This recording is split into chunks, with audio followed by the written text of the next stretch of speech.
Hello everyone, मैं हूं doctor Surabhi Solanki और आज इस वीडियो में हम जानेंगे कि क्या प्रेगनेंसी के दौरान सेक्स करना सेफ होता है या इससे आपके बच्चे को कोई खतरा या प्रेगनेंसी को कोई नुकसान तो नहीं होता। तो सबसे पहले बात कर लेते हैं प्रेगनेंसी के पहले 3 महीनों की, यानी कि जिसको फर्स्ट ट्राइमेस्टर ऑफ प्रेगनेंसी बोला जाता है या प्रेगनेंसी की पहली तिमाही। तो देखिए, ये वो दौर है, बिल्कुल शुरुआती दौर है जिसमें कि बच्चा अभी अभी आपके गर्भ से जाके चिपका है, इम्प्लांटेशन हुआ है, उसके बाद बच्चे की ग्रोथ हो रही है वहाँ पे तेज़ी से और उसके ऑर्गन्स डेवलप हो रहे हैं। तो पहले 3 महीने जो होते हैं वो बिल्कुल इनिशियल स्टेजेस ऑफ डेवलपमेंट होता है।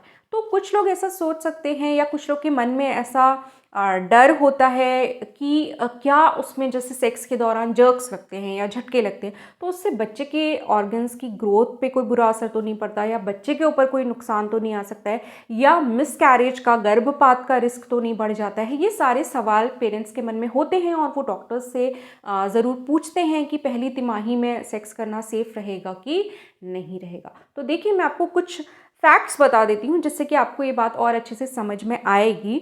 जैसे कि एक तो जो आपकी यूट्रस की वॉल होती है वो काफ़ी स्ट्रॉन्ग होती है अपने आप में और आपका बच्चा उसके अंदर है, तो वो काफ़ी सेफ है ऑलरेडी उन वॉल्स के प्रोटेक्शन की वजह से भी। इसके अलावा वो एक बैग के अंदर सुरक्षित होता है जिसको कि एमनियोटिक सैक बोला जाता है।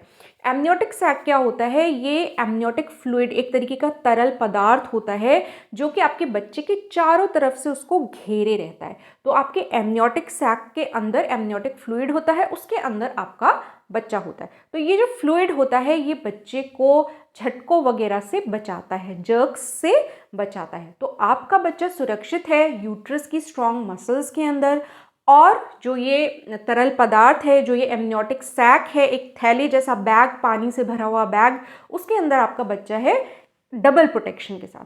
तो ऐसा कुछ नहीं है कि अगर आप प्रेगनेंसी के दौरान सेक्स करेंगे तो आपके बच्चे को कोई नुकसान होगा, ऐसा बिल्कुल भी नहीं है।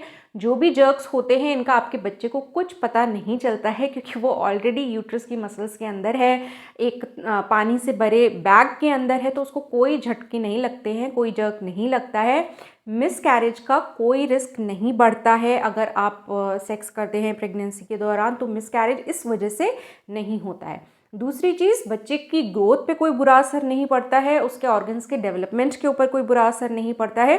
तो नॉर्मल प्रेगनेंसीज़ में कोई भी डॉक्टर मना नहीं करता है सेक्स करने के लिए। तो बिल्कुल आप निश्चिंत होके ये पार्ट जो है आपके लाइफ का उसे भी एक्सपीरियंस करते रह सकते हैं।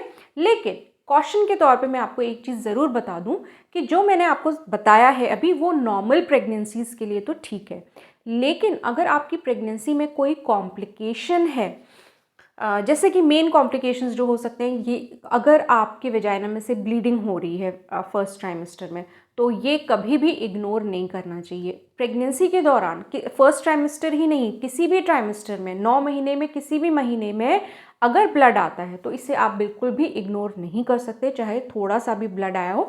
आपको अपने डॉक्टर को बताना वहाँ पे बहुत ज़रूरी होता है। तो उसी तरीके से फर्स्ट ट्राइमेस्टर में भी अगर आपकी ब्लीडिंग हो रही है किसी तरीके से, चाहे वो थोड़ी भी हो, तो आप सेक्स को अवॉइड करेंगे, वो ही ठीक रहेगा। इसके अलावा जिन महिलाओं के पहले गर्भपात बार बार हुए हैं या हिस्ट्री ऐसी रही है कि बार बार गर्भपात हो जाता है, वो महिलाएं थोड़ा अवॉइड करेंगी सेक्स को, तो ठीक रहेगा। लेकिन अदरवाइज नॉर्मल अगर आपकी प्रेगनेंसी है, कोई कॉम्प्लिकेशन नहीं जुड़ा हुआ है, तो आप ज़रूर सेक्स कर सकते हैं। तो अब हम बात कर लेते हैं प्रेगनेंसी के सेकेंड ट्राइमेस्टर की, जिस दौरान आपका पेट भी दिखने लग जाता है।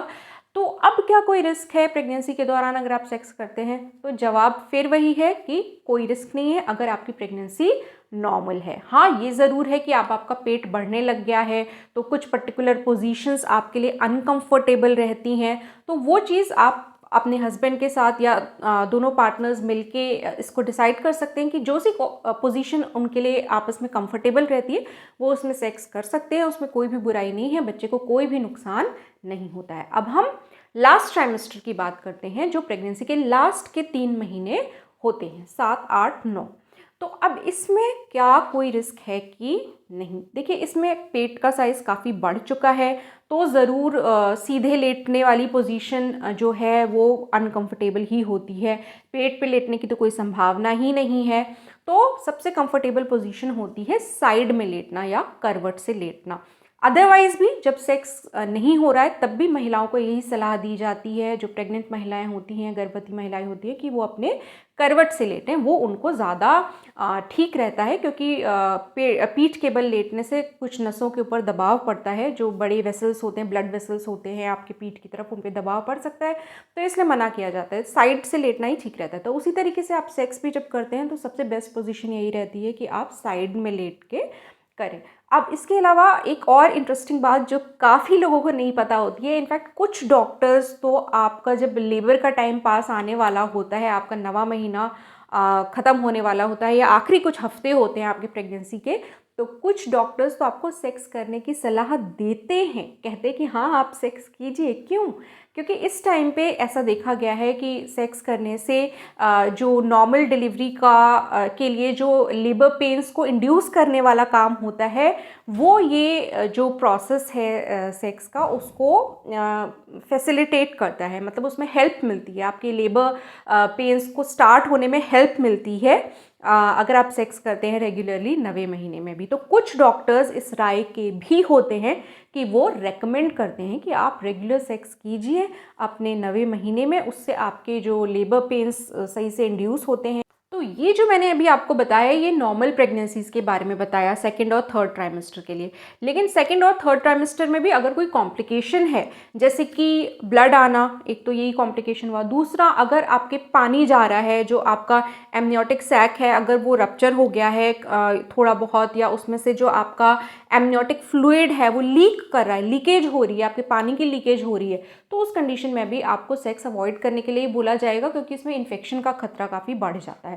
तो इस तरीके का अगर कोई कॉम्प्लिकेशन है आपकी दूसरी तिमाही में या तीसरी तिमाही में, तो आप बिल्कुल अपने डॉक्टर को ज़रूर बताएंगे, वो तो ज़रूरी है ही है।